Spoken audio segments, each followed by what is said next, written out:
On a crisp October morning in Chicago, a large crowd gathered at the Riverside estate sale.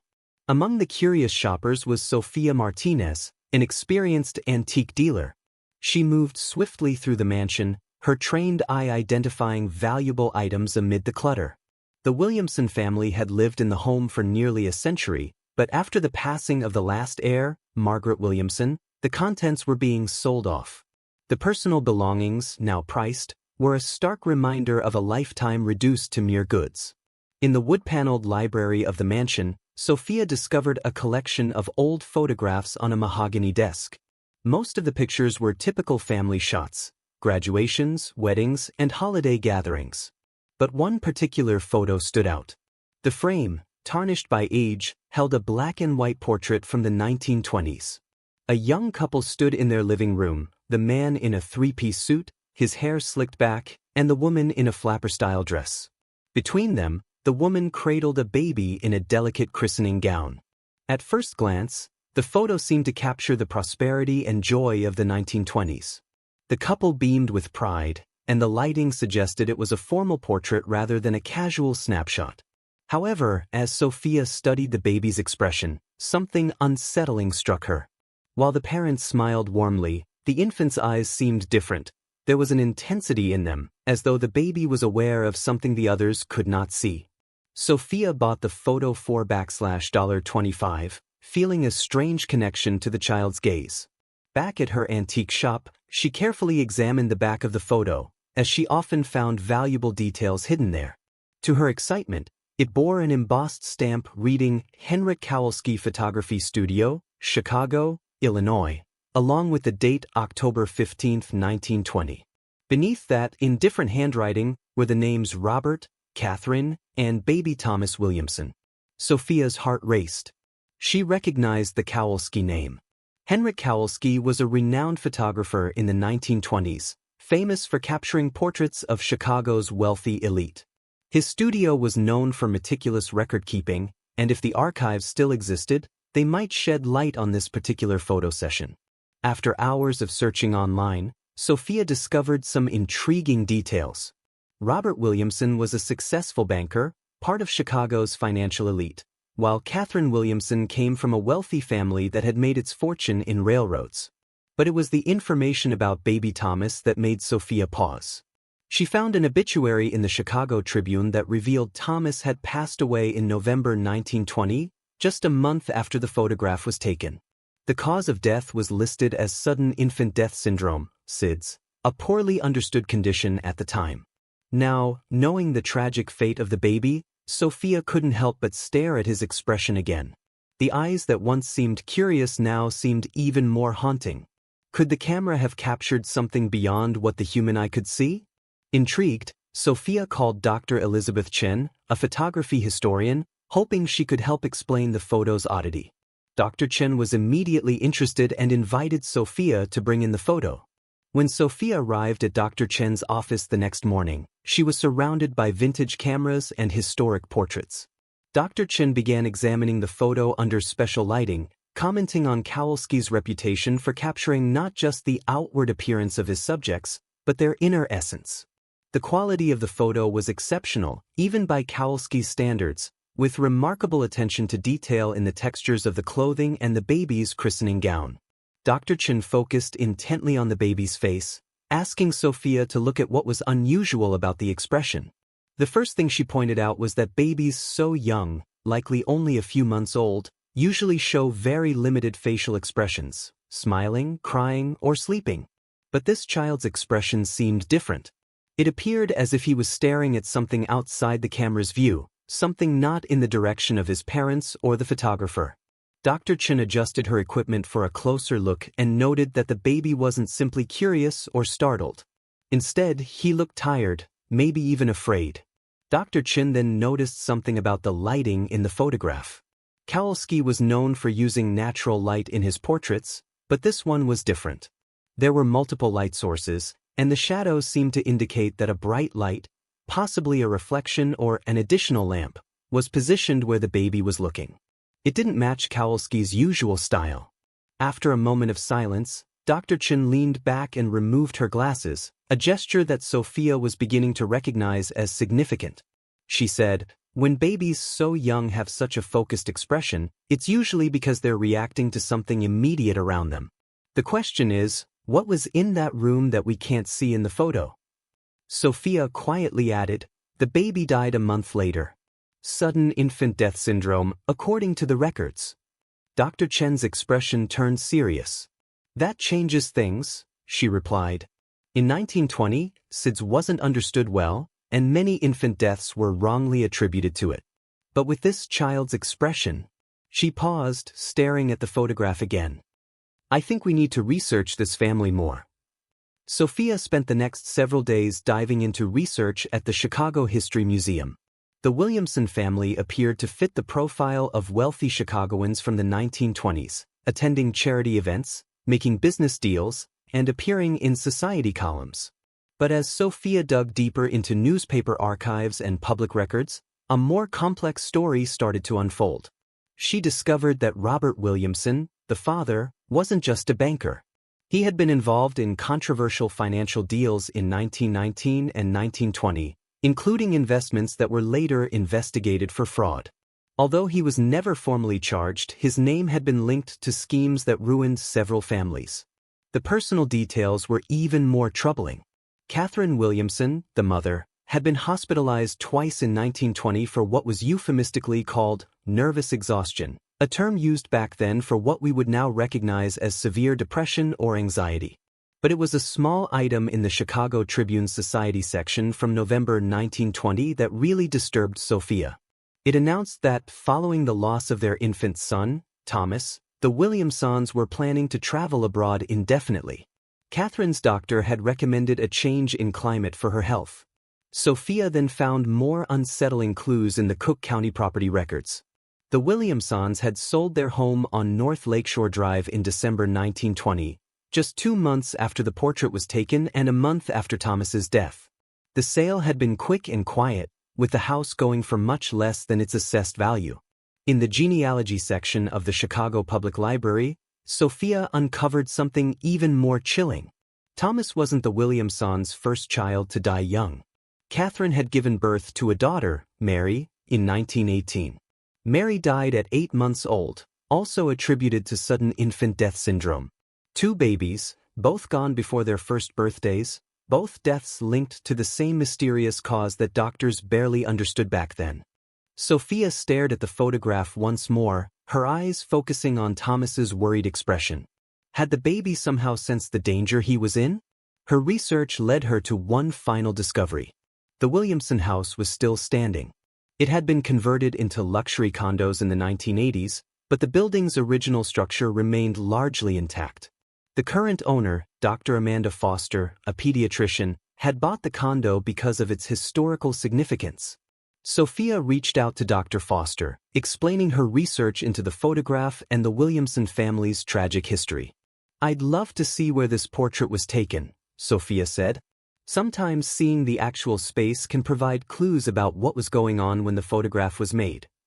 Dr. Foster agreed and invited her to visit.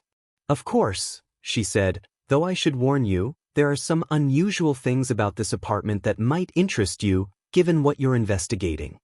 When Sophia arrived at Dr. Foster's condominium, it occupied the entire 3rd floor of a beautiful limestone building on North Lakeshore Drive. As Dr. Foster led her through the renovated space, it was easy to imagine how it had looked in 1920, spacious rooms with high ceilings, large windows overlooking Lake Michigan. The kind of home that showcased wealth and status. "This is where your photograph was likely taken," Dr. Foster said, guiding Sophia into a room with restored hardwood floors and crown molding. "I've tried to preserve the historical character while making it livable for today." Sophia took out the photograph and compared it to the current room. Despite the modern updates, she could still recognize the room's basic structure, the window placements, and the architectural features. She could even tell where the Williamsons likely posed for the portrait. Dr. Foster, seeing Sophia's focus, explained, "When I bought this place 15 years ago, I researched its history. The Williamson story was part of what drew me here. As a pediatrician, I was particularly interested in the mystery surrounding their children's deaths. Sophia, surprised, asked, "Mystery?" Dr. Foster's tone shifted, growing more serious. "I've seen thousands of infant deaths in my career. While SIDS happens, it's very unusual for two children in the same family to die within 2 years of each other. Modern medicine would have investigated much more thoroughly." She walked over to a bookshelf and pulled out a folder. "After I moved in, I found some things the previous owners left behind: documents, photographs, and personal items stored in the basement for decades." Sophia's heart raced as Dr. Foster opened the folder. Inside were several old items: household bills, personal letters, and most notably, a letter from Catherine Williamson to her sister, dated November 20, 1920, just 5 days after Thomas's death. Sophia gently asked, "May I?" reaching for the letter. The handwriting was shaky, clearly written under extreme distress. She read aloud, "Dearest Margaret, I cannot bear to stay in this house another day. Thomas is gone, just like Mary. And I know in my heart that Robert—" I cannot write the words, but you know what I suspect. The doctor says it was the same condition that took Mary, but I've seen how Robert looks at the children when he thinks no one is watching. There's something cold in his eyes, something that frightens me. I found the bottle of laudanum hidden in his study, far more than any person would need for occasional pain. And the night Thomas died, Robert had been alone with him for over an hour before calling for help. When I touched my baby's skin, it was so cold, Margaret. So very cold." Sophia's hands trembled as she finished reading, her eyes meeting Dr. Foster's. The doctor nodded grimly. "There's more," she said quietly. "I think you should see the room that was the nursery." Dr. Foster led Sophia down the hallway to what was now her home office. This was the nursery in 1920. When I renovated, I discovered something behind the original wallpaper that the previous owners had never removed. She pointed to a section of the wall where the wallpaper had been carefully preserved under glass. "Look closely at the pattern." Sophia examined the floral wallpaper, typical of the period, but as she studied it more, she noticed something odd: small, dark stains interrupting the pattern, almost like fingerprints. Dr. Foster confirmed, tiny fingerprints pressed into the wallpaper at about the height where a crib would have been placed. And they're not alone. She led Sophia to another section of the preserved wallpaper where the stains were larger, more irregular. These tested positive for laudanum when I had them analyzed out of curiosity. Sophia's mind reeled. "You think Robert Williamson was drugging his children?" Dr. Foster nodded. "I think he was systematically poisoning them with laudanum, and Catherine suspected it but couldn't prove it. In 1920, laudanum was commonly used for everything from headaches to insomnia. A banker like Robert would have had easy access to it, and the symptoms of poisoning could easily be mistaken for SIDS." Dr. Foster walked over to her desk and retrieved another document. "I also found this, a partial diary entry Catherine apparently hid behind a loose floorboard." She began reading aloud from the entry written in Catherine's increasingly desperate handwriting. October 10, 1920.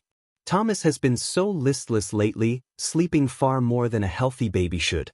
When I mentioned this to Robert, he became angry, saying I was being an overprotective mother, just as I had with Mary. But I watch him when he thinks I'm not looking.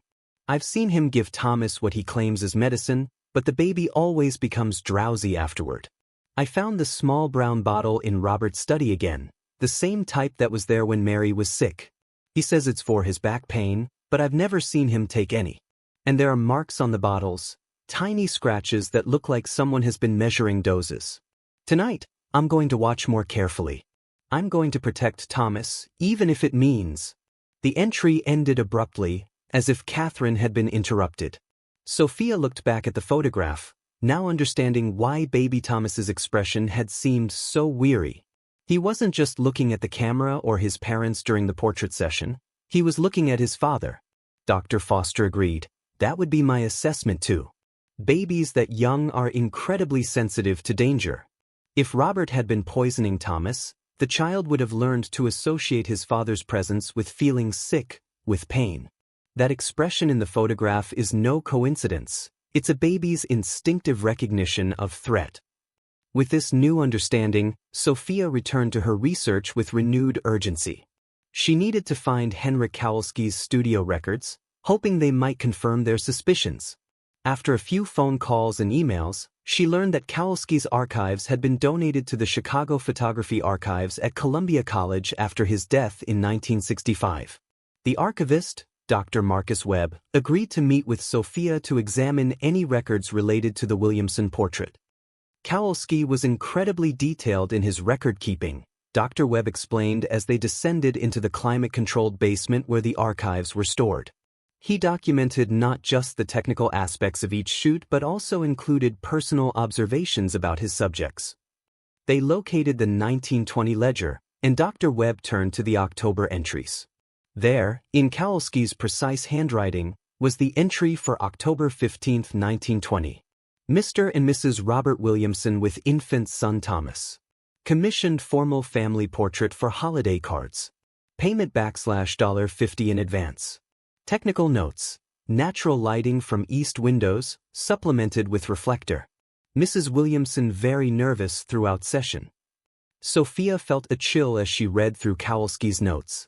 Even the photographer had noticed the strange family dynamics and baby Thomas's visible fear of his father. The technical notes detailed how the baby seemed distressed whenever Mr. Williamson approached. Mrs. Williamson was described as very protective, unwilling to let her husband hold the child during the shoot. The notes even mentioned how the baby appeared unusually alert for his age, seeming shocked and wary.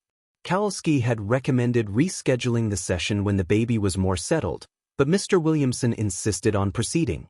During the final shots, the baby became agitated when his father moved closer for the group pose, and the expression captured clearly showed his distress.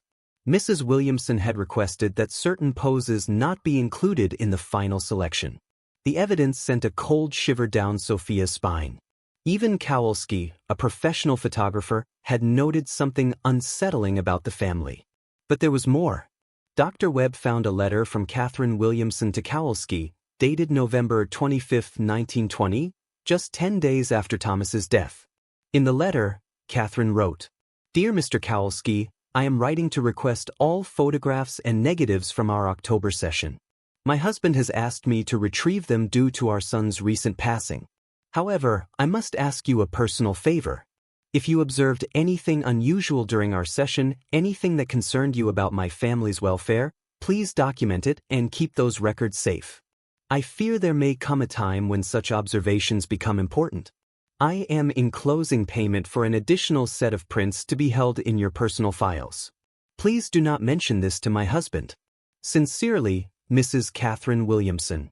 P.S. My baby's eyes in that final photograph. You captured something important.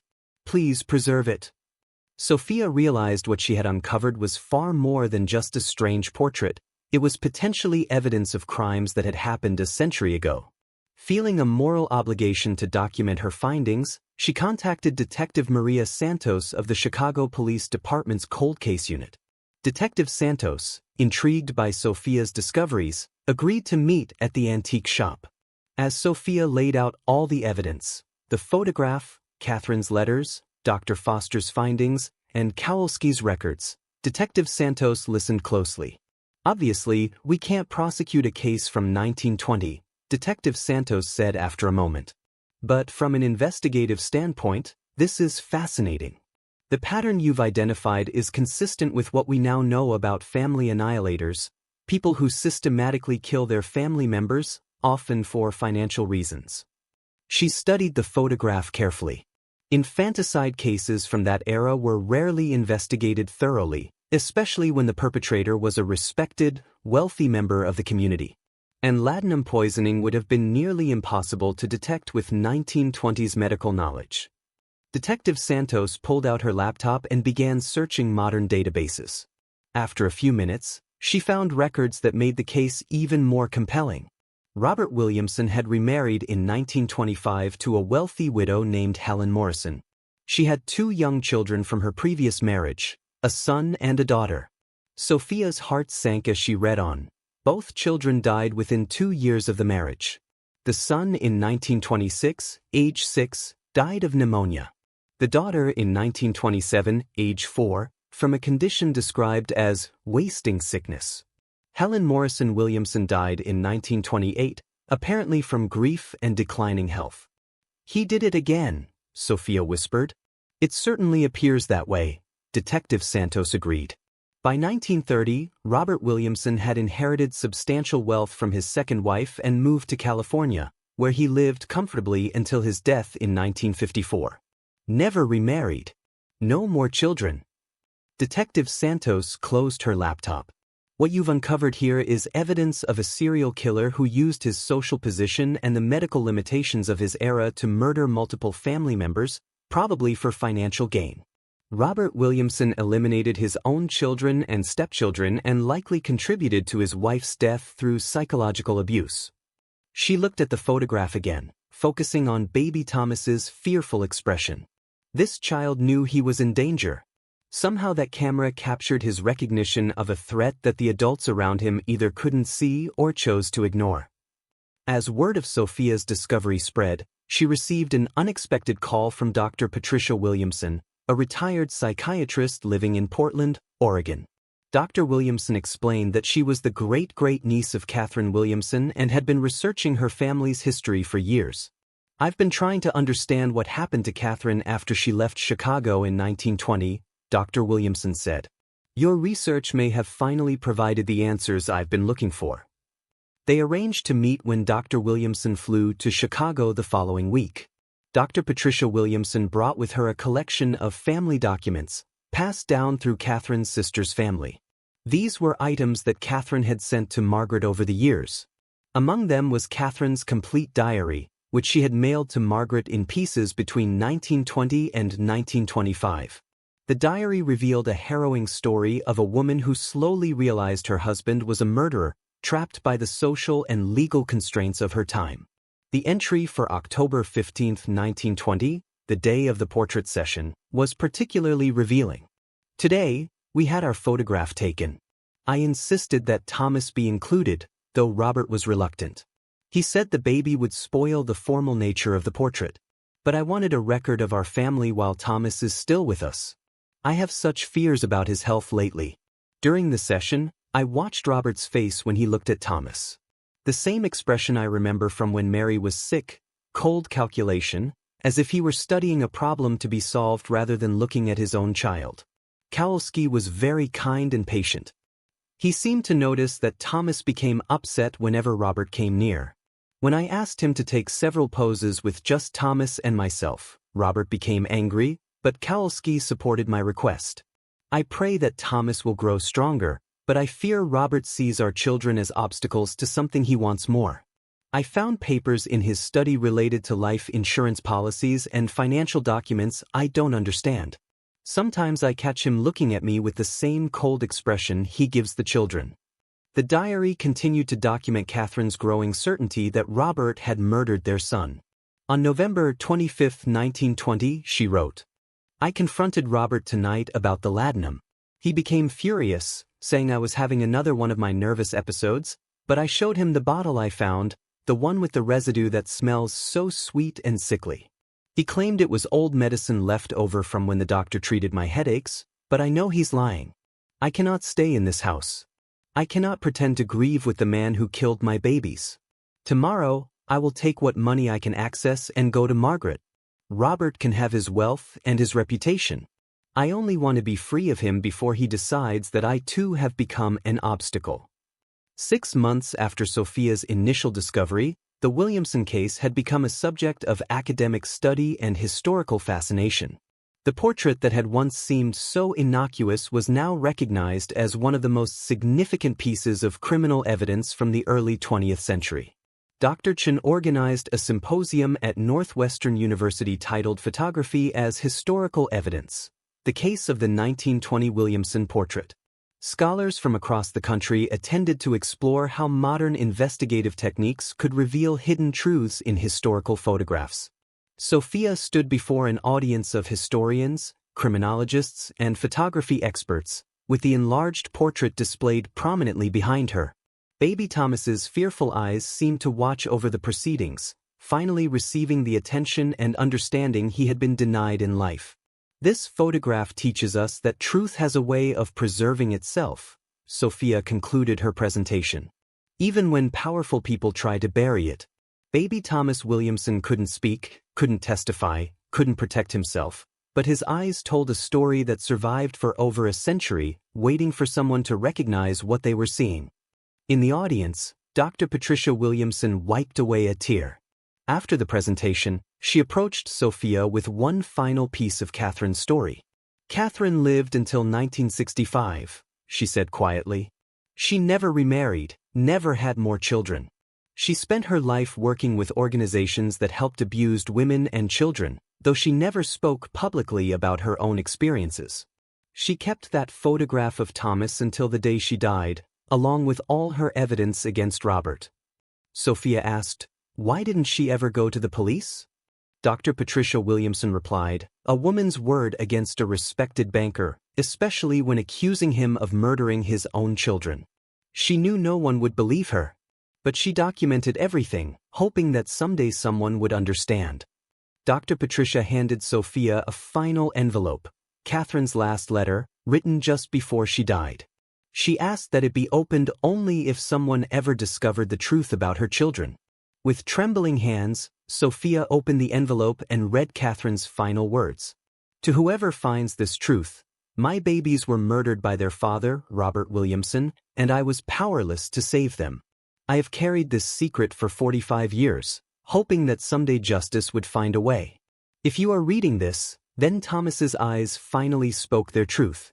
Please remember that he was loved, that he was innocent, and that his brief life mattered. Please remember that evil sometimes wears a respectable face, but truth has a way of surviving even the most powerful lies. Thank you for seeing what I saw in that photograph. Thank you for listening to my baby's silent testimony. May this knowledge help protect other children from suffering as mine did." As the symposium ended and people began to leave, Sophia remained seated, looking up at the enlarged portrait. Baby Thomas's eyes, no longer mysterious, had finally told their story. The photograph that once showed a happy family now stood as a testament to the power of truth and the importance of believing those who cannot speak for themselves. The portrait found its permanent home in the Chicago History Museum, displayed with the full story of the Williamson family tragedy. Visitors often remarked on the baby's unusual expression, and now, finally, they could understand what those young eyes had been trying to say all along.